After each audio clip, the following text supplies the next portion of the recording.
So you're looking to reduce your lead cost. I'm right there with you. And in this 4-part video series, I'm really excited to show you the mechanics that aren't just theory, that aren't just strategy, not just spitballing some ideas at you, but a real concrete plan that's going to show you how to reduce your cost per lead. And I'll be honest with you, this video series was inspired recently from a prospect that approached us. Incredible business owner who owns a children's activity center, if you will, for young babies and toddlers, who was looking for help with her marketing and advertising. When she approached us, what she was really looking for was help with her advertising. Can you help me with my Facebook and my Instagram ads? Manage them to help me get more leads in without necessarily spending an arm and a leg more on ad cost. And when we were talking to her and we were talking through this whole process, it was so evident and obvious that what she was struggling with is not different than a lot of the clients, the small businesses that we work with, but just anybody out there in general who's looking to just make their dollars work better for them. And when we were talking with all of this through with her, it became really obvious that advertising plays a part, but it's actually not the lowest hanging fruit in her whole buyers and advertisers journey. Here's an example. Let's say you see a car that's broken down on the side of the road. So you pull up to that car, you look at it, and you say, it's definitely, yeah, my transmission's definitely broken. Well, it could be the transmission, but it could also be the engine, or it could be a flat tire, or it could be a lot of other things that a bunch of you car gurus out there probably know. And it's the same thing with advertising. The only way where you're going to know where the true problem lies is becoming a mechanic in the business, looking in, diagnosing, taking the emotions out of it, and focusing on the numbers and the solutions ahead. So here's how this 4-part series is going to work. Part number 1 is about advertising. How do you take the eyeballs that you're getting on your ads and turning more of those into clicks? Part number 2 is how do you take those clicks that are on your landing page and turn them into engaged readers? I'm not worried at this point about turning them into leads or phone calls or anything like that. I just want to make them engaged readers. Part 3 is about taking an engaged reader and turning them into a form submission. And then part 4 is taking that form submission and turning them into an engaged lead. Engaged lead meaning they answer the phone when you call them, or they actually open your email and want to take action. They're excited about taking action on what that next step is. But here's what we start with. It's all about the ads and getting more people to click. Here's a couple of things to consider. There is a person on the other side of that phone screen. So sometimes it's so easy when you're running ads, you're creating graphics, you're creating copy, you're creating headlines, to just look at the numbers. But you have to remember there is somebody on the other side of the screen, and you want to get more of them to be excited about clicking your ad. And here are the 5 metrics and the ways that you can read your numbers to make better decisions. The first important metric is ROAS. ROAS, also known as return on ad spend. This is the number that trumps all of the other numbers below, and here's why.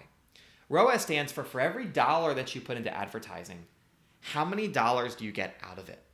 And let's say, for example, your goal is to get a 4x return. For every dollar you spend, you're getting $4 back. So even if your click-through rate, your CPM, your conversion rate, some of the numbers that I'm going to talk about in a moment aren't where you want them to be, if the ROAS is a 4-to-1, you focus on that first. That's your money metric. But assuming ROAS isn't where you want it to be, let's move on to number 2. The second most important metric is click-through rate, also known as CTR. This is the percentage of people that see your ad and click it. For us personally, 1% is the minimum, but really, we really want to be in that 1.5 to 2.5 percentage area, depending on the niche and the industry and all of those types of things they offer. But this is how you can improve your click-through rate. It's about targeting more of the right people with an ad that gets them more interested. So let's focus on the targeting aspect for a second. Let's say that you have a car wash that's located in your city of choice. And you realize that your advertising is targeting people within a 15-mile radius around your business. Well, if you're anything like me, there's probably 15 car washes between you and 15 miles away, no matter what direction you go into. So naturally, people aren't going to click your ad because it's just not relevant to them, right? So that's, no matter how good your ad is, if it's in the wrong location, they're probably not going to click. Or another example is, let's say you have a dog grooming business and you're targeting people around your area, but a big group of the people that you're targeting don't have a dog. They're cat people. They have no pets. Whatever. They're not going to click on your ad no matter how good it is. So if your click-through rate is lower than desired, look for ways to improve your targeting and focus on the low-hanging audience first before you expand it. Because when you think about this in comparison to your cost per lead, if every other number stays the same, but you can get your click-through rate from 0.75% to 1.5%, which, by the way, is very doable, you've cut your cost per lead in half without changing anything else. So look at this number and determine if this is lower than it should be, or maybe you're even doing okay. See if there's opportunity to improve it. The third most important metric when it comes to your paid advertising is conversion rate. Now, the conversion rate meaning leads divided by clicks. So let's say on an ad campaign you get 100 clicks, and you can see that 5 leads came from that ad. 5 out of 100 is 5%. And while this number will be improved in the second and the third video, which is getting people and turning them into engaged readers and turning them into form submissions or calls, it's also relevant here because you might find that certain audiences or certain ads, etc., have a higher conversion rate just because of the ad itself. So do you ever see a really high quality ad that gets you excited, that gets you motivated, that gets you thinking about the dream outcome that it's promising, whatever it might be? And when you click on that ad, you're so enthusiastic that you almost don't even care what the landing page says. You just want to quickly find the form so you can submit that thing and take the next step. That's what a good ad does.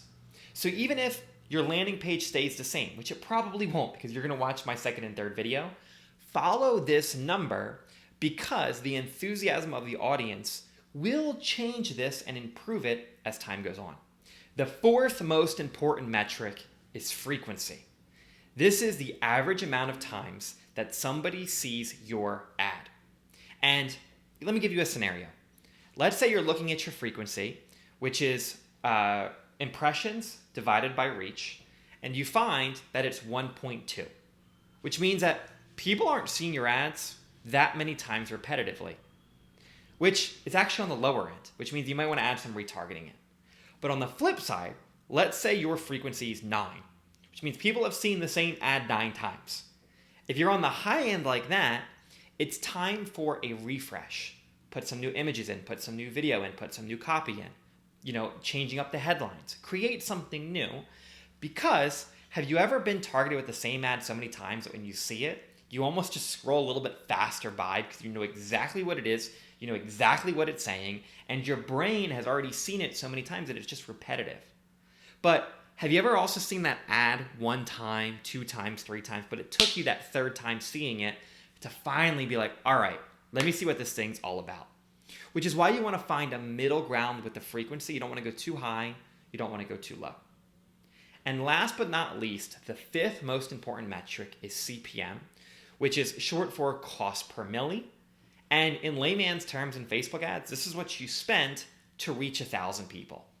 You're giving Mark Zuckerberg $20 and he's reaching 1,000 people for you. Or in some industries, you're giving him $80 and he's reaching 1,000 people. This number isn't so black and white as some of the other ones are, but it is an important one to look at because Facebook as a platform wants to serve high quality ads to its people. Because if I go on the platform and I'm a dog lover and I'm getting ads for dog grooming or dog food or dog toys or dog programs at home, I'm served relevant ads. It almost feels like these things belong on my feed. What they don't want is somebody seeing ads that aren't relevant to them. So when you have ads that have high engagement, right? There's likes, there's comments, there's shares. There's a high click-through rate, meaning that people are clicking on your ad. It feels really relevant to them. They're going to give you more favorable CPMs than ads that not a lot of people are clicking on. Nobody's really engaging with them. They're scrolling pretty quickly by. Facebook will still let you pay for advertising, but they're not going to give you that benefit. So the last most important metric that you want to look at is CPM. And if it's higher than you want it to be, reducing it even by 10, 15, 20% will make a difference in the end for your cost per lead. So before you go on to stages number 2, 3, and 4, if you're currently running advertising, make a scorecard and start reporting on these numbers, study them, and really understand where your numbers fall. Or if you're not running advertising right now, but you want to be, before you start, make sure that you fully understand how all of these numbers play in together. Think about the advice that I just shared and make sure that that's incorporated into your campaigns. So thank you for watching this. Hopefully this video will get you to take action on getting more people to click on your ad. And I would love to see you in parts 2, 3, and 4 to show you the rest of this funnel journey and how I'm hoping you can reduce your cost per lead by 30, 40, 50, maybe even more percent, depending on where you stand now. Thanks for watching, and I'll see you in the next video.